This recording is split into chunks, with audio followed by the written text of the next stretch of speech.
ख़वातीन और हज़रात, अस्सलामु अलैकुम। सब रंग के प्रोग्राम कारवान फ़िक्र फ़न में वकील अंसारी हाजिर है। पिछली मुलाकात में मैंने आपसे वादा किया था कि इंशाल्लाह फिर कभी किसी मौज़िज़ के साथ, किसी शायर के साथ, किसी अदीब के साथ हाजिर होऊंगा। आज खुशकिस्मती हमारी बल्कि हम सब की ये है कि आज दुनिया अदब के दो सितारे जो किसी नाम के मोहताज नहीं, किसी तारुफ़ के मोहताज नहीं, आज हमारे साथ हैं और गुफ्तगू के लिए सिर्फ चंद ऐसी बातें हैं कि जब उनके नाम आपको मैं बताऊंगा तो यकीन तौर पर आप उनकी शायरी से, उनकी शख्सियत से वाकिफ़ हैं।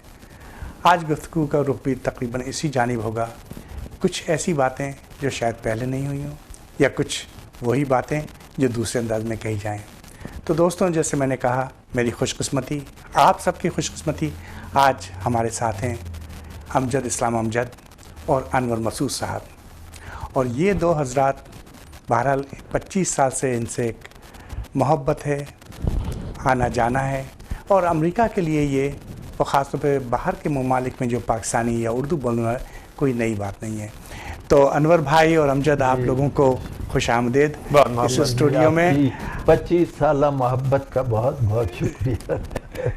जी हाँ, मैं अमजद से जब हम बात कर रहे थे और वाकई ये है कि शायद 1990 में कुछ ऐसी मुलाकातें थी जो वीडियो है कि आप लोग मेरे घर पे भी आए थे, तो वो मोहब्बतों का सिलसिला बाकी है। माशाल्लाह, आप, मैं देख रहा हूँ तवातुर से आप लोग अमेरिका भी आ रहे हैं और पाकिस्तान में भी, जैसा कि मुझे पता है, आप लोग बिज़ी हैं। ये शायरी जो है और ख़ास तौर पे वो शायरी जो कि आप कर रहे हैं या आप कर रहे हैं, आप क्या सोचते हैं कि ये शायरी हमको आप लोगों के बाद इस किस्म की शायरी देखने में आएगी कहीं? असल में देखिए,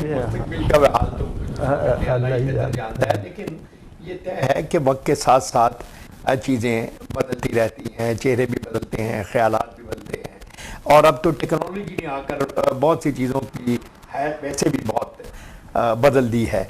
अब देखिए कि आज से 40 बरस पहले अगर कोई आदमी किसी शायर को मिलना या सुनना चाहता था तो शायद उसके पास एक रेडियो होता था और कुछ मुशायरे वगैरह या उसकी किताब, और कोई ज़रिया नहीं था।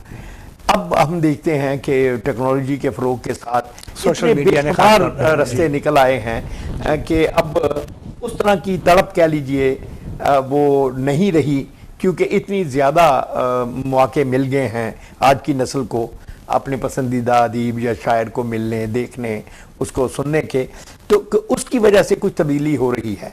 लेकिन आपकी जो बात है कि क्या ये शायरी इसी तरह रहेगी, या तो मेरा बड़ा ईमान है कि अगर कल गुजरा हुआ नहीं रहा तो ये आदमी नहीं रहेगा, और कल की क्या शक्ल बनती है ये तो हमें वक्त ही बताएगा। लेकिन जिस ज़बान के हवाले से आज हम सब जमा हैं और बात कर रहे हैं, एक मोहतात अंदाजे के मुताबिक ये इस वक्त दुनिया की तीसरी सबसे बड़ी बोली जाने वाली ज़बान है स्पोकन लैंग्वेज के तौर पर। लेकिन जहाँ तक इसके स्क्रिप्ट का मामला है वो थोड़ा सा प्रॉब्लम उसमें मतलब आ जो गया। आप हिंदी स्क्रिप्ट की या उर्दू का जो पर्शियन स्क्रिप्ट है हमारा, अब देखें ना, तकरीबन अमेरिका में ही मुझे बताया गया है कि तकरीबन 10 लाख के करीब तो पाकिस्तानी हैं और शायद इससे भी ज़्यादा इंडियन हैं।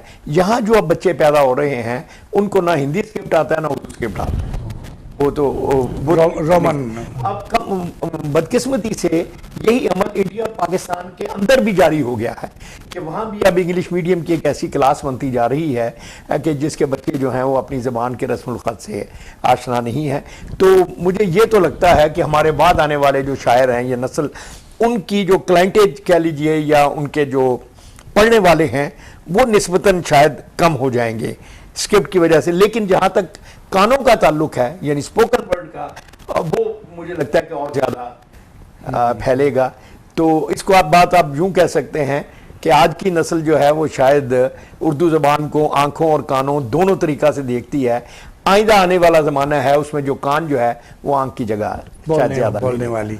ये इस बात को आगे बढ़ाते हुए ये भी कहना चाहता हूँ कि जैसे हमारे जी मैं अर्ज़ करूँ, आपने फरमाया कि ये शायरी का सिलसिला जो है क्या ये तसलसल इसका बरकरार रहेगा, तो मुझे इकबाल का एक मिसरा याद आया कि गुल इस शाख से टूटते भी रहे, वाह, इसी शाख से फूटते भी वाह, रहे। वाह। लेकिन एक बात याद रखिए कि बड़ा शायर इतनी जल्दी नहीं आया करता, इकबाल हमेशा देर से आता है। देखिए आप देखिए मीर के बाद गालिब के दरमियान कितना फासला है ज़मानी है, और उसके बाद जनाब इकबाल एक गालिब, मीर से गालिब और फिर गालिब से इकबाल का सिलसिला जो है वो कितनी काफ़ी अच्छा लगता है। एक सदी है तकरीबन। और जी, फिर सदी। ये है कि क्या हम वही ज़बान बोलते हैं जो मीर बोलते थे, तो ज़बान की तब्दीली भी, ज़बान कोई तालाब का पानी नहीं है,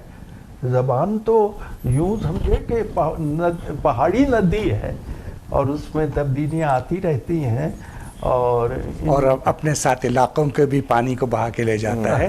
बिलाशुबा उसी हवाले से ये बात भी मैं कहना चाहूँगा कि ज़बानों में जब तक इलाकायत शामिल ना हो जी ज़बान तरक्की नहीं करती। बिल्कुल ठीक।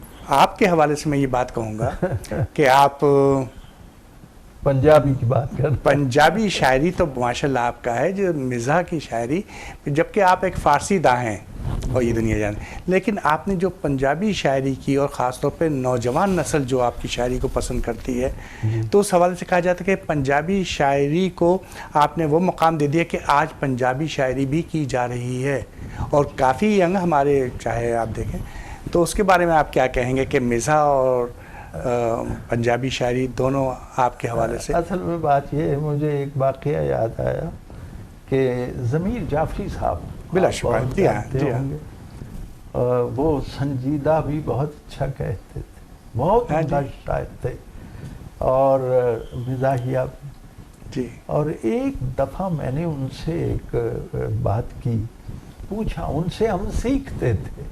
मैंने कहा ज़मीर साहब कि आप बड़ा उम्दा संजीदा शेर कहते हैं और मैं भी कोशिश करता हूँ, लेकिन जब हम स्टेज पे जाते हैं तो लोग एकदम वो मिज़ाह, तो इतना अच्छा उन्होंने जवाब दिया, शाफी यानी कहने लगे अनवर जो कबूल हो गया है उसका शुक्र अदा कर। वाह वाह वाह वाह। तो ये मैं बड़े लोगों की बातें हैं। बहुत अच्छे, और ये मकाम शुक्र है कि ठीक है मेरा फारसी से भी ताल्लुक़ है, पंजाबी, और ख़ुद पंजाबी का लफ्ज़ फारसी का जी हाँ, अच्छा, पंजाब जी। और पंजाबी मेरी मादरी ज़ुबान, उर्दू मेरे बच्चों की मादरी ज़ुबान उर्दू आपके बच्चे, और ये भी निस्बत है, और दूसरा हमारी कौमी ज़बान। हाँ मुझे उर्दू है पंजाबी से भी बढ़कर अजीज़, शुक्र है अनवर मेरी सोचें इलाकाई नहीं। वाह वाह वाह वाह वाह वाह। तो बहरहाल ये है कि मैं जितना भी शुक्र अदा करूं कि जो अल्लाह ने तौफीक बख्शी है कुछ लिखने की, लोगों ने उसे पसंद किया, कबूल किया, लोगों ने उसे कबूल किया, पसंद और किया। बहुत मकाम। बात शायरी के साथ नस्ल निगारी है। आज से 25 साल पहले, 25 का लफ्ज़ बार बार पता नहीं क्यों आ रहा है, 20 साल या 30 साल पहले आपका ड्रामा, आपके लिखे हुए ड्रामे जो मकबूलियत हासिल हुई, उसके बाद अंदाज़ा यही होता है कि आप उस तसलसल को कायम रखें, लेकिन आपने नहीं रखा। नहीं, मैंने खासी देर तक तो रखा। देखिए वारिस चला था 80 में, 79 के एंड और 80 के शुरू में, और उसके बाद 2000 तक यानी 20 साल मुसलसल मैं हर 2 साल में मेरा एक सीरियल आता रहा। उसके बाद से मैंने ये सिलसिला जो है एक तरह से डिसकंटिन्यू किया हुआ है, लेकिन इसकी कोई बहुत सॉलिड वजूहात हैं। देखिए जिन ज़माने में वारिस चला तो उस वक्त सिर्फ पीटीवी होता था जी। पीटीवी चूँकि एक नेशनल टेलीविज़न था और उसमें कमर्शलिज्म उसका एक पार्ट था, लेकिन इसके अलावा वो जिसको हम कहते हैं एजुकेशन है, एंटरटेनमेंट है, इंफॉर्मेशन है, ये तीनों का ब्लेंड था उसमें। तो उसमें आपको पूरा पाकिस्तान नज़र आता था, मुख्तलिफ कल्चर थे, ज़बानें थीं, रस्म व रवाज थे, मसाइल थे। तो एक स्क्रीन पर आप सारे पाकिस्तान को, तो उससे एक तरह की आप कह लीजिए हो जाती थी, निस्बत कायम हो जाती थी कि जो भी आदमी टीवी देख रहा है वो कहीं ना कहीं अपने आप को रिफ्लेक्टेड पाता था कि ये मैं हूँ। उसके बाद ये चला गया सेठों के हाथ में, जब ये प्राइवेटाइज हुआ है। अब सेठ जो है उसका ये प्रॉब्लम ही नहीं है, उसका प्रॉब्लम सिर्फ है कि मैं पैसे ज़्यादा से ज़्यादा कैसे और किस चीज़ से कमा सकता हूँ। तो वो जो एक अखलाकियात थी, एक नेशनलिज्म था, एक यूनिटी थी, एक जिसको कहना चाहिए एक मुश्तरका सोच थी, वो पीछे रह गई। और सेलेबल चीज़ें जो हैं जो फौरी बिक जाएं और जल्दी फायदा दें, कमर्शियल बुनियादों तो पे उससे ये हुआ कि उसने फिर सेठ ने ये किया कि उसने पूरी हमारी ज़िंदगी में से एक हिस्सा चुन लिया जो बिकने वाला था, जिसमें कुछ सेंसेशन हो, जिसमें कुछ ऐसी चीज़ें हों जो कि सिफली सतह जो है इंसान की जो निचली सतह होती है उसको डायरेक्टली टच करें। चुनांचे आप देखते हैं कि तकरीबन हर ड्रामे में कोई नाजायज़ ताल्लुकात चल रहे हैं, बीवी कहीं है, मंदा कहीं है। फिर हमारे यहाँ आप देखिए कि हमारा जो कल्चर है उसमें जो बड़ी भाभी है इसको एक माँ का रुतबा दिया जाता था। अब आप देखिए पिछले 5-7 बरस में कोई 10 ड्रामे अगर चले हैं तो 10 में से 9 में देवर भाभी के नाजायज़ ताल्लुकात हैं, क्योंकि ये बिकता है। तो मेरे ख्याल में ये चीज़ जो है, और कुछ असर हमारे पड़ोसी मुल्क में, चूंकि वो जब सास बहू थी जैसे ड्रामे, मुसलसल ड्रामे, देखिए ना, मैं इसका मेरे पास एक जवाब है। देखिए जब हमने पीटीवी आया ना तो 75-6 में इंडियन फिल्म जो है वो अमृतसर के रास्ते, जब टीवी एंटेनास के रास्ते उन्होंने आई, तो वो एक बहुत बड़ा एक तरह का पुरजोर हमला था। लेकिन उस वक्त हमारा जो ड्रामा था, हमारे प्रोग्राम, उनके अंदर जान थी, गिरफ्त थी। चुनांचे हमने उस चैलेंज को फेस ना सिर्फ किया बल्कि पाकिस्तानी ड्रामे का असर इंडियन ड्रामे पे पड़ना शुरू हुआ। मैं 1992 में मैं गया पूना इंस्टीट्यूट में, तो वहाँ हमारा मेरा और हसीना के ड्रामे कोर्स में सिलेबस में पढ़ाए जाते थे वहाँ। तो वो लोग इसको अप्रिशिएट इस तरह से कर रहे थे। लेकिन उसके बाद जब हमने अपने ड्रामे की वो जो असल जो कुव्वत थी उससे मुंह मोड़ लिया, तो फिर इंडिया का जो ग्लैमर कह लीजिए, क्योंकि टेक्नोलॉजी वाइज तो हमसे वो बहुत आगे हैं, इसमें तो कोई शक नहीं ना, बहुत सारी चीज़ें थी। तो उससे यह हुआ कि उनके यहाँ जो ड्रामे का जो कंटेंट था जो कि खासा निचले दर्जे का था, सेंसेशनल, उसका असर फिर हमारे ताजर ने या जो चैनलों के मालिकान हैं उन्होंने ले लिया। तो अब मेरे पास एक ही चॉइस रह गई थी कि या तो मैं उनके रंग में रंगा जाऊं या मैं अलहदा हो जाऊं। तो मैंने बहुत गौर किया, तो मुझे महसूस हुआ कि मुझे वेट करना चाहिए एक साइड पे। मैं सड़क छोड़ के एक साइड पे खड़ा हो गया हूँ। मैंने ड्रामा लिखना हमेशा के लिए नहीं छोड़ा, मैंने इसको सस्पेंड किया है कि चीज़ें ज़रा बैलेंस हो लें, बेहतर हो लें, तो फिर इंशाल्लाह मैं कोशिश करूंगा दोबारा। वकील साहब, मैं समझता हूँ कि अमजद के बारे में कहा था, अमजद का ड्रामा बारिश जिसका आपने तज़किरा किया है, तो मैंने लिखा था कि कैसे मुमकिन है कि रफ़े खस्तगी के वास्ते, कैसे मुमकिन है थकत उतारने के वास्ते, कैसे मुमकिन है कि रफ़े खस्तगी के वास्ते दिन का बारिश रात की दहलीज पर बैठा रहे। वाह वाह, ये चारों मेरे ड्रामों के नाम है, दिन भी, रात भी, बारिश भी, दहलीज भी। दिन का बारिश रात की दहलीज पे बैठा रहे। और ये मैं समझता हूँ, ये वाकई ये मेरे दिल में भी ये सवाल पैदा होता जो अमजद ने किया है, और अमजद ने इसका बहुत माकूल जवाब दिया है। यानी मैंने बिल्कुल नहीं छोड़े जी, तो सस्पेंड किया है, ये किसी वक्त फिर छोड़ सकता है। मतलब ये है कि, और ये तारीख है, मतलब ये सब नाज़रीन आपको भी पता है कि जब बारिश देखने का टाइम होता था तो पूरे पाकिस्तान के अंदर लोग घरों में होते थे और सड़कों पे ट्रैफिक ख़त्म हो जाता था। ये मकबूलियत हासिल करने के बाद एक शख्स सोचता है माहौल इस वक्त मेरे मुनासिब से नहीं, लिहाजा मैं सस्पेंड करता हूँ। तो ये एक बड़ाई है और बहुत अच्छी बात है कि आप उन्हीं अक़दार को वहाँ रखना चाहते हैं और उस निचली सतह पे नहीं जाना चाहते। देखिए ना वकील भाई, बात ये है कि अब मुझे अगर मैं पैसे कमाना चाहूँ तो मुझे वारिस की निस्बत शायद 50 गुना ज़्यादा पैसे मिल सकते हैं इस वक्त। लेकिन प्रॉब्लम ये है कि आज आप दोस्त जिक्र कर रहे हैं, अभी अनवर ने किया लोग, तो मुझे जो इज्जत मिली वारिस की वजह से, अब जा तो मैं उसका पैसों से सौदा कर लूं, अगर मैं पैसों से सौदा कर लूंगा तो मैं वो इज्जत भी खो दूंगा जो इस वक्त मुझे हासिल है, कि जो लोग इस बात का रिगार्ड करते हैं कि हाँ भी इसने ज़िंदगी में, इस आदमी ने कुछ ऐसी चीज़ें लिखी जिनमें हम अपना पूरा दौर हमें रिफ्लेक्टेड नजर आता है, और कुछ बहुत सारे इश्यूज जो हैं उनके बारे में आम आदमी समाजी जो वो हुआ हैं जी। तो अब वो इज्जत भी मैं खो दूं, तो अब सवाल ये पैदा होता है। देखिए कैरियर में हम सब हैं, कैरियर की इब्तदाई सतहें ऐसी होती हैं, हम सब गरीबों के बच्चे हैं, हम कोई पीछे से फीडर लाट तो है नहीं, हम लोग मेहनत करके आगे आए हैं। लेकिन वो जो हमारा स्ट्रगल का पीरियड था उसमें अगर हम कोई कॉम्प्रोमाइज़ कर लेते तो जस्टिफिकेशन थी कि भाई बच्चे अच्छे स्कूलों में नहीं पढ़ रहे और मसाइल हैं, तो चलो अगर 19-20 कोई होता है तो कर लें। वो तो हमने उस वक्त तो किया नहीं। अब अल्लाह ने हमें सब कुछ दे दिया है, हर चीज़ हमारे पास है, दुनिया की जितनी सहूलतें होनी चाहिए, लालच की तो खैर कोई हद नहीं होती, लेकिन जितनी जायज़ होनी चाहिए वो अल्लाह ने दी हुई हैं। अब अगर मैं इस तरह का कोई समझौता करूं तो ये बड़ी शर्मनाक और वैसे भी करने की जरूरत नहीं है, खासतौर पे शायरी में माशाल्लाह आपकी जो किताबें हैं और आती रहीं, फिर उसके साथ उसके इंग्लिश तर्जुमे, फ्रेंच तबसरे, फिर इटालियन तबसरे, मतलब वो सारी भी हो गया तबसरे शुरू हो गए उसके ऊपर जी, उन ज़बानों में तबसरे। तो वो कुछ किताबें जो ट्रांसलेट हुई हैं मुझे भी पढ़ने का मौका मिला, तो सद-ए तहसीन है। और यही मैं कहना चाहता हूँ अपने नाज़रीन को भी कि नाज़रीन, कुछ लोग जो अपनी रिवायतों से, अपनी तहज़ीबों से जुड़े हुए हैं, मेरा ख्याल है कि सद-ए तहसीन है वो लोग। और हकीकत जैसे कि अमजद ने कहा, या जैसे कि अनवर भाई कहते हैं कि पंजाबी शायरी, उसके अंदर पंजाबी शायरी के अंदर जो करते हैं, एक फ़ारसी का उस्ताद जब पंजाबी शायरी करे, उर्दू शायरी करे, तो यकीन तौर पर मेरा ख्याल है कि हम जिस तहज़ीब का प्रचार करते हैं उस पर अमली तौर पर अमल भी करते हैं।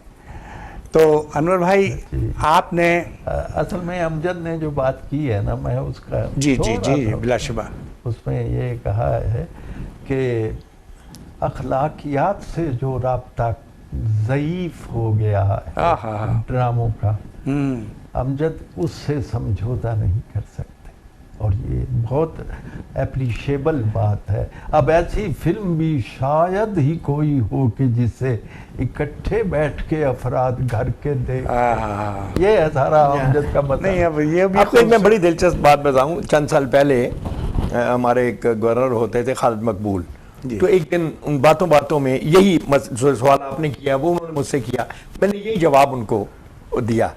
तो कुछ अरसे के बाद मुझे उनका एक फ़ोन आया, कहने लगे कि आज ये पैमरा जो हमारा अदारा है वहाँ, उसका एक तो मैं सदारत कर रहा हूँ, तो आपने वो जो उस दिन बात की थी क्या आप स्टेज पे करना पसंद करेंगे? मैंने कहा जी क्यों नहीं, मैं तो ये गवर्नर ऑफ पंजाब कह रहा है। कह रहे कि वो तो ये था कि ये जो हमारे इश्तिहारात हैं इनका अखलाकी हवाले से हम इनको किस तरह से देखते हैं, हमारी जो मोरालिटी है। तो मैंने अपनी गुफ्तगू में कहा, सारे बैठे हुए थे, जितने चैनल्स हैं ना पाकिस्तान में, सब के मालिकान और बड़े लोग, तो मैंने कहा जी देखिए, एक इश्तिहार चलता है आजकल टीवी पर कि एक यंग लड़का है और एक लड़की, दोनों घड़ी की तरफ देखते हैं और घड़ी पे रात के 12 बज रहे हैं। 12 बजते हैं, लड़का छलांग मार के एक तरफ जाता है, लड़की एक तरफ जाती है, और ऊपर आता है लंबी रात फ्री बात। तो मैंने कहा जी इसका मतलब मेरी समझ में तो यही आता है कि लड़की की माँ उसको कह रही है कि बेटा अब फ़ोन फ्री हो गया, अपने यारों से बातें कर लो, लड़के का बाप उसको ये कह रहा है कि बेटा ये है। तो मैंने कहा जी अगर इसके अलावा कोई मतलब है तो मुझे बता दे। सब खामोश, बोले कोई ना। तो मैंने कहा जी आप एक बात कीजिए, आप में से एक आदमी खड़े होके कह दे कि वो अपनी बेटी को ये मैसेज दे सकता है कि बेटा अब ये फ़ोन फ्री हो गया, अपने दोस्तों से बातें कर लो। तो मैंने कहा जी मैं स्टेज से उतर जाऊंगा। लेकिन अगर आप नहीं कह सकते तो जो बात आप अपनी बेटी को नहीं कह सकते, मेरी बेटी को क्यों कह रहे हो? वाह वाह, किसने आपको ये राइट दिया? बहुत अच्छा, बहुत अच्छा। तो ये चीज़ ये हमें देखनी चाहिए कि हम इट्स एक फैमिली चैनल है, हम लोग यहाँ अमेरिका में बैठेंगे, इनका अपना एक सिस्टम है मोरालिटी का, ऐसा नहीं है कि ये कोई बगैर सिस्टम के है, जी जी, मगर ये अपने सिस्टम के साथ हैं। हम लोग जिस सिस्टम को बिलोंग करते हैं हमें उसके साथ कमिटेड और सिंसियर होना चाहिए। इसका मतलब ये नहीं है कि हम घुसकर बैठ जाएं, सारे दरवाजे बंद कर लें, लेकिन एक अपनी पहचान जो है, सारे दरवाजे खोल भी नहीं देने चाहिए। बाल सफाई बहुत जरूरी है जी, ये खुदाई बहुत जरूरी है, और टीवी के इश्तिहारों में बेहयाई बहुत जरूरी है। क्या बर्जस्ता कहा। हकीकत यही है कि ये थोड़ा सा जो हल्का सा क्लैश है ये हमारी तहजीब का और कमर्शलिज्म में है, और ये होना नहीं चाहिए। और ये जुमला भी बड़ा अच्छा है कि जो आप अपने बेटी को कोई चीज़ नहीं सिखा सकते तो आप मेरी बेटी को क्यों सिखा रहे क्यों कह रहे हैं? तो ये बड़ा माकूल सदर है। लेकिन क्या कोई हद है? क्या पाकिस्तान टेलीविज़न पर भी तो इश्तिहारात दिखाए जाते थे? आई नहीं। देखिए, मैं इस बात से थोड़ा सा लगता है कि जैसे मैं मेरी बहुत रिजिड बात कर रहा हूँ, ऐसा नहीं है। मैं कहना ये चाहता हूँ कि कहीं ना कहीं एक लाइन जरूर ड्रॉ करनी चाहिए, इंडिविजुअली भी और सोसाइटी को भी। मैं एग्री करता हूँ कि कई इश्यूज ऐसे हैं माशरे में जो कोई बहुत ज़्यादा अच्छा साउंड नहीं करते, लेकिन हैं। अब मिसाल के तौर पे हमने यही कहा कि देवर भाभी के दिखाते हैं ताल्लुकात, तो इसका ये मतलब नहीं है कि हमारे माशरे में ऐसा नहीं है मगर बहुत ही कम है, वेरी वेरी रेयर है। Yes. जब आप उसको बार बार दिखाते हैं out of proportion, that is wrong. फिर वो एक नॉर्मल बन जाता वही है ना, क्योंकि जब नए आज का बच्चा जब देखेगा तो उसको महसूस होगा कि दिस इज ऑन, यार ये तो ठीक है, ये तो कोई ऐसी बात तो नहीं है। हाँ। तो हमें ये उसको मैसेज नहीं देना चाहिए। अलबत्ता एक अक्लमंदी के साथ देखिए, राइटर का काम होता ही यही है कि वो किस तरह ऐसी चीज को जिसको बयान करना मुश्किल हो वो अपनी स्किल के साथ उसको बयान करे, उसको डाइजेस्टेबल बना दे। तो ये हमें चाहिए। बेशक हकीकत दिखानी चाहिए, लेकिन हकीकत को इस तरह से दिखाना चाहिए, एक तो वो उसकी जो डार्कर साइड है वो आउट ऑफ प्रोपोर्शन ना हो, और दूसरा ये है कि जो अल्टीमेट जो उसका मैसेज आए वो पॉजिटिव होना चाहिए। ये खूबसूरत गुफ्तगू जारी रहेगी। ख़वातीन हज़रात, हम लेते हैं एक छोटा सा ब्रेक, उसके बाद फिर हम हाजिर होंगे अपने दो मेहमानों के साथ। Just stay right there. Mohammad Shafiq CPA, Income Tax, Accounting, Payroll, Sales Tax, Financial Statements, IRS Representation, New York में पाकिस्तानी कम्युनिटी का जाना पहचाना नाम मोहम्मद शफीक CPA। अपने पर्सनल और बिजनेस टैक्स के लिए या IRS की तमाम प्रॉब्लम्स के लिए मुझसे रब्ता करें। King plaza 3747 73rd Street, Suite 204, Jackson Heights, New York 7182052400। जी, आपको एक बार फिर खुश आमदीद। जैसा कि ख़वातीन हज़रात आपने देखा, बातें हो रही हैं अमजद इस्लाम अमजद साहब से, अनवर मसूद साहब से, और बातें हो रही हैं ज़बान और कलाम के बारे में, तलफ़्फ़ुज़ के बारे में और इसी किस्म की। जैसा मैंने आपसे वादा किया था कि ये कोई इंटरव्यू नहीं है, गुफ्तगू है। आइए फिर एक बार शामिल होते हैं। तो बात तलफ़्फ़ुज़ की हो रही थी जब हम ब्रेक पे गए थे। कहा यह जाता है कि एक ज़माने में तलफ़्फ़ुज़ का बड़ा ख्याल रखा जाता था, लेकिन आपने बताया अब तलफ़्फ़ुज़ को क्या कहा जाता है, वो तीन तलफ्ज़ भी है, नहीं ये तो खैर मज़ाक में है, लेकिन ये सही है। लेकिन इसका रीज़न भी वही है जो मैंने आपसे अर्ज़ किया कि जब प्रॉफिटीरिंग जो है वो पहला और आखिरी मकसद बन गई।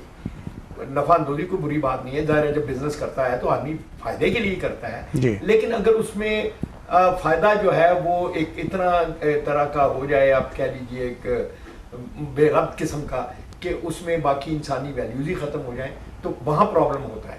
मैं एक टीवी के साथ कुछ अर्सा मुंसलिक रहा एज एडवाइज़र, तो अक्सर हमारा जो टिकर होता है ना वो बहुत गलत चलता था, उसमें लफ्ज़ों के हिज्जे बड़े गलत, और हमारे जो बोलने वाले थे वो लफ्ज़ बहुत गलत बोलते थे।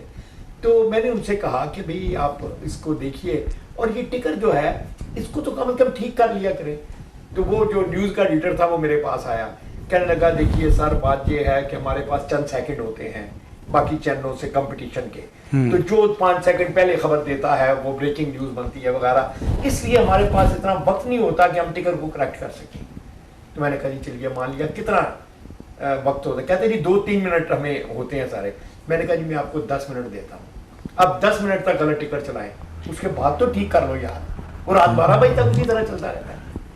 वजह क्या है कि प्रायोरिटी नहीं है।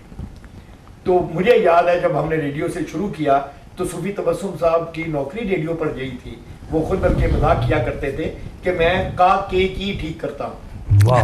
अच्छा, टीवी पे जब हम आए तो मुख्तार सिद्दीकी साहब थे, उन्होंने बहुत सारी जहाँ कहीं कोई लफ्ज़ गलत बोला जाता था उसको करेक्ट करते थे, लिखने में अगर गलत होता था तो वो चीज़ें हमने आहिस्ता आहिस्ता, और इनको दोबारा रिवाइव करना कोई इतना मुश्किल काम नहीं है, बस सिर्फ यह कुछ थोड़ी सी संजीदगी और कमिटमेंट। ये तलफ़्फ़ुज़ का मसला जो है ना जी, जी ये बहुत फैला हुआ है। इसमें बहुत सा ताल्लुक ये हमारा जो वोकल सिस्टम है जी हाँ। उसका भी है, ये जो हमारी दस्तगाह है कामोदहन है, वाह, वाह। ये हर कौम की मुख्तलिफ है जी। हम वो जो कहते हैं जी आप काफ नहीं सही बोल सकते, आप वही है जी कि पान, मैंने कहा कि पान खाता हूँ कि उर्दू मेरी सुस्ती हो जाए। तो कुछ अल्फाज जब कोई लुगत बेगाना जो आती है हमारे यहाँ तो उसे हम अपने हलकूम के मुताबिक कबूल करते हैं। मसलन रिपोर्ट लफ्ज़ है, साफ अंग्रेजी का तो रिपोर्ट ही है ना, रकीबों ने रपट लिखवाई है, हमने इस तरह कबूल किया है इस लफ्ज़ को। तो बहरहाल इलाकाई फ़र्क होता है। आप देखिए ये लफ्ज़ मायार है जी, मायार है, हमारा कबूल हम नहीं करते, हम इसे मेयार कहते हैं जी। लेकिन यानी है, हम इसे यानी बोलते हैं। यानी जब भी कोई दूसरा हरफैन या हे होता है जी, उसके पहले ज़बर को हम ज़ेर में तब्दील कर लेते हैं, ये हमारा हलकूम इस तरह कबूल करता है। तो बहरहाल कई ज़बानों में साउंड देखिए, जैसे अंग्रेजी में देखिए ना 26 साउंड्स हैं जो आप अपने गले से निकालते हैं। अब उर्दू ज़बान में अगर हिंदी के साउंड भी मिला लिए जाए तो ये तकरीबन 53 साउंड बनते हैं, यानी अंग्रेजी से डबल आवाज़ें हम निकालते हैं। बिलाशुबा यही वजह है कि अंग्रेजी में आपको अड़ई की साउंड नहीं मिलेगी, लड़की नहीं वो लिख सकते, LADKI लिखेंगे लड़की, यहाँ नहीं है, उनके पास साउंड ही नहीं है ऐसी। और कई साउंड जो हैं जैसे इस तरह हमारी ज़बानों में, जैसे बंगाली में और इधर उर्दू में जीम और जे जो है जजाल ये आपस में मिक्स हो जाती हैं। हिंदी में भी मैंने देखा ज़मीर जाफरी को जमीर जाफरी लिखा।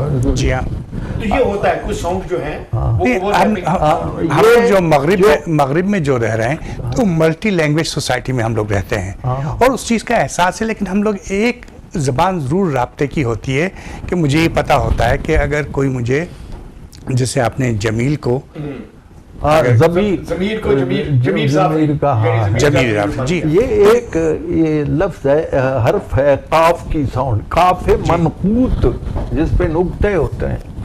तो उसको सारी दुनिया में अजीब अजीब उसकी सूरत है। मसलन ईरानी जो है वो गज़ल को कज़ल पढ़ेगा, गैन लिखा होगा तो काफ पढ़ेगा, काफ लिखा होगा तो गैन पढ़ेगा।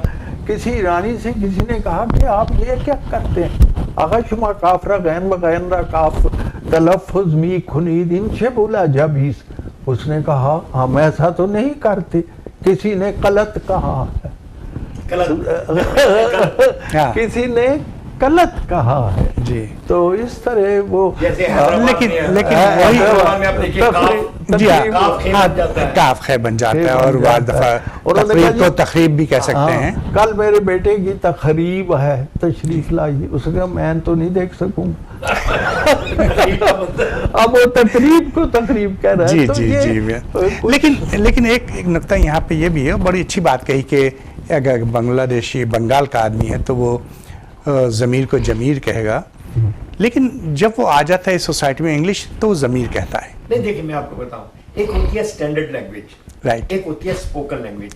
मतलब जब मैं ड्रामे में लिखता हूँ तो ड्रामे में मुझे कैरेक्टर की ज़बान लिखनी चाहिए। एग्जैक्टली। अगर कैरेक्टर अनपढ़ है तो बेशक वो गलत लफ्ज़ बोले, लेकिन अगर मैं खबरनामे की राइटर हूँ फर्ज करें तो फिर मुझे करेक्ट ज़बान लिखनी चाहिए। स्टैंडर्ड बदल जाएगा उसमें। तो ये है क्योंकि खबरनामे की ज़बान जो है वो करेक्ट होनी चाहिए, लुगत के मुताबिक, ग्रामर के मुताबिक होनी चाहिए।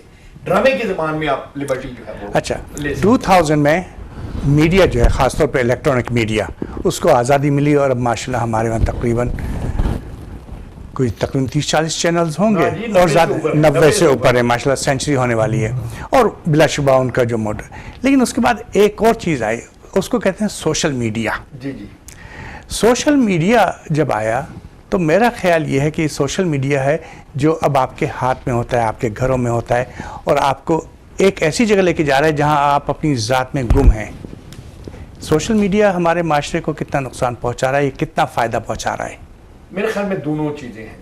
असल में देखिए चीज होती है, जैसे आप कहा जाता है ना कि चाकू है आपके हाथ में, तो आप चाकू से सेब भी काट सकते हैं, दूसरे की नाक भी काट सकते हैं। हाँ, तो इसमें चाकू का कसूर तो नहीं है। गुदगुदी भी काट उसको सकते। इस्तेमाल कैसे करते हैं।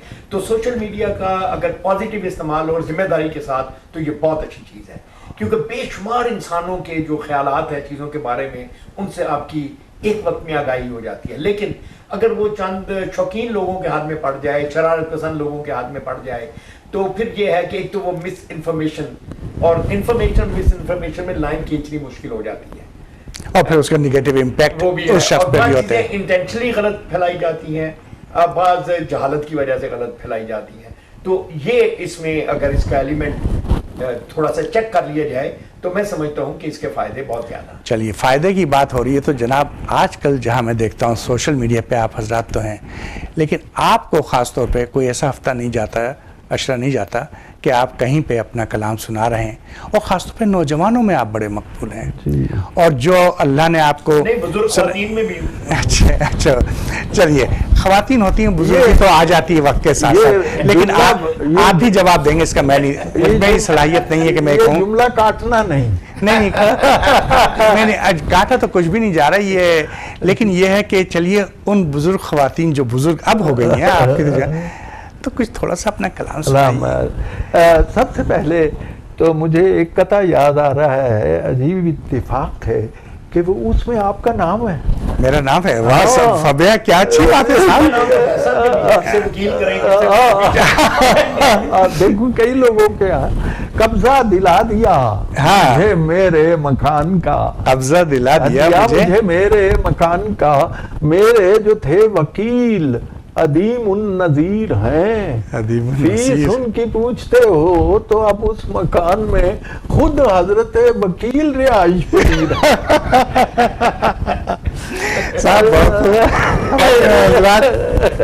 एक और कथा सुनिए, इरशाद। मोटे शीश, अब जो उम्र हो गई है, हाँ। मोटे, पहले तो अंसारी साहब ये गुजारिश करना है मुझे कि कथा आजकल अखबारों में जो छपता है उसके 4 ही मिसरे होते। जी हाँ, देखा ना, हालांकि कथा पुराने जमाने में जिसमें मुसलसल मजमून होता था और उसके शेरों की तादाद मुअय्यन नहीं थी, वो 100 भी हो सकता था। जी, तो जी। अब जो रिवाज रईस अमरोही साहब ने, अनवर शऊर ने, और खुद मेरे भी कथा, लेकिन वो कमर्शियल वजह से शायद अखबारात में एक मजमून एक फॉर्म उसकी तय हो गई तय है। हो गई। वो कहना ये चाह रहे हैं कि ये कोई उसकी एक ऑथेंटिक नहीं है, ये मुरव्वज है कि 4 लाइनों में आप। चलिए, इरशाद हो। मोटे शीशों की नाक पर ऐनक, मोटे शीशों की नाक पर ऐनक, कान में आलाए समात है। कान में आलाए समात है। मोटे शीशों की नाक पर ऐनक, कान में आलाए समात है। मुंह में मसनूई एक बत्ती सी, मुंह में मसनूई एक बत्ती सी। चौथे मिसरे की क्या जरूरत चौथे मिसरे की क्या आगे तो बड़ा प्यारा होता है। वाह वाह वाह वाह।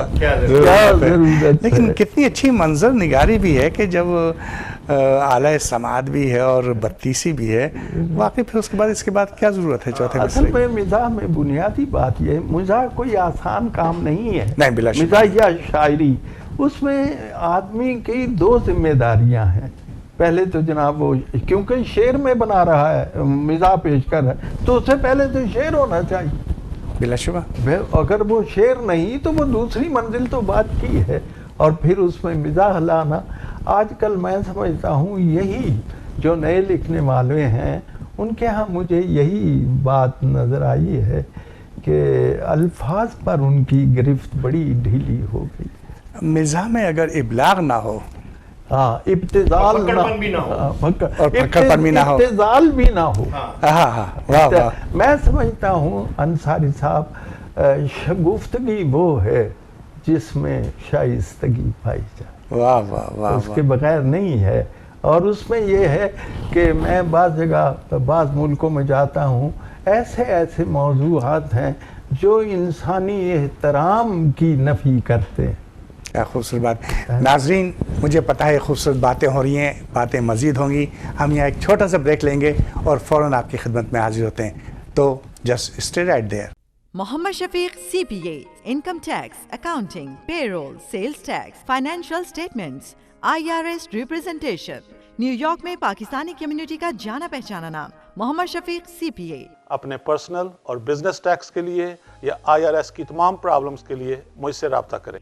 King Plaza, 3747 73rd Street, Suite 204, Jackson Heights, New York, 718-205-2400। नाज़रीन, एक बार फिर आपको खुशामदीद। खूबसूरत बातें हो रही हैं खूबसूरत लोगों से और खुशकिस्मती है हमारी और आपकी, तो उस बात का सिलसिला जारी रखते हैं। अनवर भाई, आपसे मैं सुन रहा था, लेकिन अजीब बात है, एक अभी अमजद ने बड़ा एक प्यारा लफ्ज़ कहा कि हम लोग कोई अमीरों के या वडेरों के बच्चे नहीं हैं, हम वहाँ से उठ के आए हैं। मैं आप दोनों हजरात का बहुत बड़ा मद्दा हूँ, उसके साथ साथ मेरी खुशकिस्मती कि आप लोगों को करीब से जानता भी। अमजद, तुमने एक बड़ी प्यारी नज़्म कही है और वो आज भी इतनी अच्छी, लेकिन कभी कभी दिल चाहता है वो सेल्फ मेड। हाँ जी, और सेल्फ मेड जी, पहले एक शेर सुन लीजिए। नहीं, आप 2 शेर सुनाइए। मैं इनको जब तक सेल्फ मेड नहीं होने दूंगा। नहीं, आप चाय पी रहे थे ना जी, तो जब ये जो चाय में टी बैग्स इंट्रोड्यूस हुए जी, है जी, तो उसके बारे में मैंने शेर कहा, इरशाद। और वो ये था, हमको क्या मालूम था ये भी जमाना आएगा। वाह वाह, क्या खबर थी चाय में तावीज गोले चाय में तावीज गोले। वाह वाह वाह, चाय में। अब जनाब अमजद साहब से सुनिए। अमजद भाई, मुझे पता है कि कुछ चीज़ें ऐसी होती हैं जो शायद बहुत सारे बल्कि लाखों इंसान जो, और शायरी यही है ना कि आप लाखों लोगों की ज़बान बोल रहे थे, आपका एक शेर या आपकी एक नज़्म सेल्फ मेड। उसका उन्वान है सेल्फ मेड लोगों का अलविया। रोशनी मिजाजों का क्या अजब मुकद्दर है, रोशनी मिजाजों का क्या अजब मुकद्दर है, जिंदगी के रास्ते में बिछने वाले कांटों को राह से हटाने में, एक एक तिनके से आशियां बनाने में, वाह वाह वाह, पकड़ने में, गुलसिता सजाने में, वाह वाह, उम्र काट देते हैं और अपने हिस्से के फूल बांट देते हैं। वाह वाह वाह वाह, उम्र काट देते हैं और अपने हिस्से के फूल बांट देते हैं। ये नहीं कि इनको इस रोज और शब की काहिश का कुछ सिला नहीं मिलता, ये नहीं कि इनको इस रोज और शब की काहिश का कुछ सिला नहीं मिलता, मरने वाली आंसू का खून बहा नहीं मिलता। जिंदगी के दामन में जिस कदर भी खुशियां हैं, सभी हाथ आती हैं, सभी मिल भी जाती हैं, वक्त पर नहीं आती, वक्त पर नहीं मिलती। सुभान अल्लाह, सुभान अल्लाह। वक्त पर नहीं आती, वक्त पर नहीं मिलती, वक्त पर नहीं मिलती, यानी इनको मेहनत का अजर मिल तो जाता है, लेकिन इस तरह जैसे कर्ज की रकम कोई किस्त किस्त हो जाए। वाह वाह वाह वाह, यानी इनको मेहनत का अजर मिल तो जाता है, वाह, लेकिन इस तरह जैसे कर्ज की रकम कोई किस्त किस्त हो जाए, असल जो इबारत हो बस मिस्त हो जाए। आखिरी शेर है इसका कि फसले गुल के आखिर में फूल इनके खिलते हैं, फसले गुल के आखिर में फूल इनके खिलते हैं, और इनके सहन में सूरज देर से निकलते हैं, सहन में सूरज देर से निकलते हैं। और क्या कैफियत है इसके अंदर, क्या वो सारी चीज़ है। और वाकई ये कि हमारी नस्ल के लोगों में से बहुत सारे लोग सेल्फ मेड हैं और ये सब कुछ है उसके बावजूद। अनवर भाई जी, शायद ख़ास तौर पर खुशियाँ बांटना, लोगों के चेहरों पर मुस्कुराहट लाना कोई आसान काम नहीं। इंसान एक कर्ब से गुजरता है, मुसलसल कर्ब से गुजरता है, फिर वो शेर कहना शुरू करता है, फिर उस शेर के अंदर वो मिज़ाह भी लेके आता है, फिर हज़ारों लोगों के चेहरे पर मुस्कुराहट लेके आता है। जी, मैंने यही बात कई जगह कही है कि मेरे नज़दीक कहा वो है जिसे नचोड़ें तो उसमें से आंसू टपकने लगे। वाह वाह वाह वाह वाह वाह वाह, एक बार फिर इरशाद। मेरे नज़दीक कहा वो है जिसे नचोड़ें तो उसमें से आंसू टपकने लगे। मैंने ये बात पंजाबी में वैसे भी बात की है कि मेरा मिजाज मकई की तरह है, हाँ। जलने लगती है, मुस्कुराने लगती है। हाँ, फटने लगती है। इससे मुस्कुराने लगती है। बल्कि उर्दू में भी मैंने कहा है, बड़े नमनाक से होते हैं अनवर कह कहे तेरे, बड़े नमनाक से होते हैं अनवर तक कह कर, कोई दीवार गिरिया है तेरे अशार के पीछे। बल्कि एक फारसी का शेर भी अपना सुना दूं, तर्जमा कर दूंगा, आप बेफिक्रमंद हो जाओ। बेफिक्रमंद हो गया मैं। जुस बखंदीद अनबराओ यम छोर ये दीगर नामाद, हंसने के सिवा मेरे पास चारा ही कोई नहीं था। वाह, सख्त मुश्किल बूद अनवर दर्द पिनहान दाश्तन, वाह, अनवर मेरे लिए दर्द छुपाना मुश्किल हो गया था। वाह वाह, और मैंने हंस के छुपाया, वाह वाह वाह, हंस के छुपाया। अब ये देखिए ना, ये मसला जो है कि वो एक साबन है ये, और वो बनाने वालों ने उसे छोटा कर दिया। अब उस छोटा करते ही उसकी कीमत बढ़ा दी, और जब उसकी कीमत बढ़ा दी साथ उसका नाम भी बदल दिया और सुपर रख दिया गया। कमर्शियल, ये बात रोने की नहीं है, और मैंने इसे हंसी में तब्दील किया है जी। और गालिब की जमीन में कौन जीता है तेरी जुल्फ के सर होने तक। और मैंने साबन के बारे में कहा कि मैं इसे खाऊं कि अब इसे नहाऊं अनवर। फैसला हो न सका जिस्म के तारों होने तक। वाह वाह वाह, फैसला हो न सका जिस्म के तार होने, कितना रकबा था जो अब रह गया टाफी जितना। हाय क्या गुजरी है साबन पे सुपर तक। शाम तो मुकम्मल नहीं होती जब अनवर मखसूस से हम कुछ पंजाबी में कोई नज़्म, पंजाबी में ठीक है, पंजाबी में जब तक तो शाम मुकम्मल भी नहीं होती। अच्छा, तो वो बनैन सुना देता हूँ, आप बनियान सुनाइए जैसा भी। अच्छा जी, बनैन मैं पिछले दिनों गया वहाँ कनाडा, तो एक 4 साल बच्ची ने मुझे ये नज़्म सुनाई। वाह। तो उसके बाप ने कहा ये हैरत की बात नहीं, जब इसने याद की थी ये 2.5 साल की थी। वाह। तो शुक्र है अल्लाह का कि उसने बड़ी कबूलियत दी है। सारी तौफीक उधर से मिलती है, सीधी बात है जी। तो वो असल में मसला तो वो एक तहजीबी है, तहजीबी मसला है। हम इस एक तहजीब ओढ़ना चाहते हैं लेकिन वो लिबास हमें पूरा नहीं आ रहा, ये है असल में बात।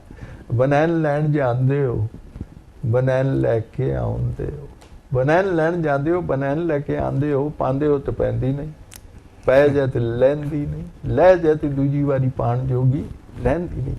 बनैन मैं देंगा, पाओगे तो पै जाए, लाओगे तो लै जाए तो दूजी बारी पान जोगी रह जाए। बनैन मेरी वधिया, बनैन मेरी टॉप दी, ਵੱਡਿਆਂ ਨੂੰ ਪੂਰੀ ਆਵੇਂ ਨਿੱਕਿਆਂ ਤੇ ਨਾਪ ਦੀ, ਚੀਜ਼ ਹੋਵੇ ਅਸਲੀ ਤੇ ਮੂੰਹੋਂ ਪਈ ਬੋਲਦੀ, ਧੁੱਪ ਨਾਲ ਗੋਰੀ ਲੱਗੇ ਰੱਸੀ ਉੱਤੇ ਡੋਲਦੀ। ਜਿੰਨੇ ਵਰੇ ਚਾਹੋ ਤੁਸੀਂ ਇਸ ਨੂੰ ਹੰਢਾ ਲਓ, फिर भावें बच्चों का जांगिया बना लो। उस दिन आपसे गुफ्तगू हो रही थी तो मैंने पंजाबी का एक शेर सुनाया था आपको बड़ा अच्छा लगा था। मुल्क अदम तो नंगे पिंडे आउंदा है इस जहां जी, यानी आदमी मुल्क अदम से आता है और नंगे बदन आता। मुल्क अदम तो नंगे पिंडे आउंदा है इस जहां ने, बंदा एक कफन दी खातिर कितना पैंडा करता है, एक कफन के लिए वो कितना फास सफर करता है। इसी तरह मैंने आपको एक शेर सुनाया था, तो आपने पूछा था आपको अपना शेर कौन सा पसंद है। मैंने ये मुझे जो हमारी तहजीब से निकला हुआ शेर है कि हशर दिहाड़े अखियां विच मैं लैके पज भर के लै गया हंजू, मैं हशर के दिन आंखों में आंसू भर के ले गया। कुछ ही गल सी खालम खाली पांडे दा परताना, के बहुत बुरी बात थी अगर खाली बर्तन वापस किया जाए। वाह वाह, क्या तहजीब का हिस्सा है है। जी? वाह वाह, तहजीब का हिस्सा है। तहजीब का हिस्सा है कि अगर कोई चीज़ आई है तो फिर वो भर के ही बर्तन जाएगा। अब अगर वकील साहब की तरफ से वो सवैयाँ आई हैं तो मैं हलवा क्यों ना भेज, खाली बर्तन भेजना हमारी तहजीबी जो है शना के खिलाफ है, हमारी तहजीब के खिलाफ जी। तो ये उसमें आया कि और इसमें एक निदामत का मौजू भी है, आदमी आंखों में आंसू भर के ले गए, एक निदामत की बात। वाह वाह, सैन फ्रांसिस्को का एक वाक़या याद आ रहा है मुझे जी। मरहूम मुनीर नियाज़ी साहब अच्छा हमारे साथ थे, हम टूर पे थे और मुशायरे हमने पढ़े, आप भी थे और बहुत से शोरा हजरात थे। सदारत मुनीर नियाज़ी साहब की थी सैन फ्रांसिस्को में। आप पढ़ रहे थे, माशाल्लाह महफिल ज़ाफ़रान ज़ार थी, तो हल्का सा उन्होंने, मैं सामने बैठा तो मुझे इशारा करके बुलाया मुनीर नियाज़ी साहब ने और कहने लगे कि अनवर से कहो बनियान सुनाए। अच्छा। मैंने कहा इससे पहले तो आप कहते थे कि वो वैसे ही सुना देगा, तो मैं कहूँ क्यों। और हकीकत है उसके फ़ौरन बाद लोगों ने फरमाइश की आपसे, तो कहले नहीं वो इसकी मेरे दिल को लगती है। अच्छा। आपका माशाअल्लाह। मरहूम ये बहुत पहले बात आपने नहीं बताई। नहीं, मैंने नहीं बताया। अच्छा नहीं, वो तो आपको पता ही है माशाल्लाह, आपने बड़ी खिदमत की, आप लेके गए, बल्कि व्हील चेयर पे थे, तो मुझे पहले ये याद है कि अमजद इस्लाम व्हील चेयर चला रहे थे और मेरा ख्याल है हर एयरपोर्ट पे आपने उनकी खिदमत की। और वाकई ये देखिए ये बहुत खिदमत जी, बहुत खिदमत जी। और चूँकि मैंने तो अपनी आँखों से ये चीज़ देखी कि व्हील चेयर चलाने वाले अमजद इस्लाम अमजद, जो कि माशाल्लाह अपने, तो वाकई इस खिदमत का लोगों की, जैसा भी आपने सूफ़ी ग़ुलाम मुस्तफ़ा तबस्सुम का जिक्र किया, ये किया, इनकी जूतियों के तफ़ेल या उनसे सीखने से हम उस मकाम पे आए जहाँ पे हमने कुछ सीखा। ये रिवायतें आजकल बहुत कम होती जा रही हैं कि बुज़ुर्गों को उनका जायज़ मकाम देना, उनसे सीखना, उनकी बात सुनना। और बाज़ जगह ज़रूरी नहीं कि वो ज़माना नहीं रहा कि बुज़ुर्ग हर वक्त राइट हों, लेकिन खामोश हो जाना, ये सिले थे। अनवर, जाते जाते एक छोटी कोई नज़्म या एक छोटे से गज़ल के अशार तुमसे सुनेंगे। मैं भी एक छोटी सी नज़्म है, थोड़ी सी ऑड है, इसलिए मैंने कहा चले आपका एंड। तो इसका उन्वान है बेवफाई की मुश्किलें। बेवफाई की मुश्किलें। वफा की तो होती नहीं, मैंने वो जजीरे वाली नहीं सुनी जो कि मुझे बहुत पसंद है, लेकिन ये आप सुनिए, ये नहीं है। अच्छा, ये नहीं कि जो तुमने ठान ही ली है हमारे दिल से निकलोगे, जो तुमने ठान ही ली है हमारे दिल से निकलोगे, तो इतना जान लो प्यारे समुंदर सामने होगा अगर साहिल से निकलोगे। वाह वाह वाह वाह वाह वाह। तुमने ठान ही ली है हमारे दिल से निकलोगे, तो इतना जान लो प्यारे समुंदर सामने होगा अगर साहिल से निकलोगे। सितारे जिनकी आंखों ने हमें एक साथ देखा है, वाह वाह, गवाही देने आएंगे। पुराने कागजों की बालकोनी से बहुत से लफ्ज झांकेंगे, क्या बात, तुम्हें वापस बुलाएंगे। पुराने कागजों की बालकोनी से बहुत से लफ्ज झांकेंगे, तुम्हें वापस बुलाएंगे। कई वादे फसादी कर्ज खाहों की तरह रास्ते में रोकेंगे। वाह वाह वाह। कई वादे फसादी कर्ज खाहों की तरह रास्ते में रोकेंगे, तुम्हें दामन से पकड़ेंगे, तुम्हारी जान खाएंगे। छुपाकर किस तरह चेहरा भरी महफिल से निकलोगे, छुपाकर किस तरह चेहरा भरी महफिल से निकलोगे। जरा फिर सोच लो जाना, निकल तो जाओगे शायद मगर मुश्किल से। खूबसूरत खूबसूरत नज़्म, खूबसूरत नज़्म। ख़वातीन और हज़रात, हमेशा तशनगी रह जाती है, इतनी खूबसूरत महफिल हो, उसके बाद हम आपको खुदा हाफिज़ कहें, आपसे इजाज़त मांगें, लेकिन ये मजबूरी होती है आजकल के सोशल मीडिया की और हमारी आपकी सबकी। आपकी इनायतों का बहुत बहुत शुक्रिया। इंशाल्लाह एक बार फिर वकील अंसारी कारवान फ़िक्र फ़न के ज़रिए हाज़िर होगा। ख़ास तौर पे मैं मुबारकबाद देना चाहता हूँ सबरंग टेलीविज़न USA को, जो आपके लिए प्रोग्राम लेके आते हैं और ये सिलसिला जारी और सारी है। और इस सिलसिले में एक और छोटा सा ऐलान ये भी करता चलूँ कि एक प्रोग्राम हम कर रहे हैं 8 अक्टूबर को न्यूयॉर्क में, और ये प्रोग्राम नून मीम राशिद के नाम से है। हम अपने बिछड़े हुए बुज़ुर्गों को याद करेंगे, अदीबों को याद करेंगे, कुछ साथियों के साथ याद करेंगे। आप हमसे वाबस्ता रहें, हम आपको ये मालूमात फराहमत करते रहेंगे। बहुत बहुत शुक्रिया। अल्लाह हाफिज़।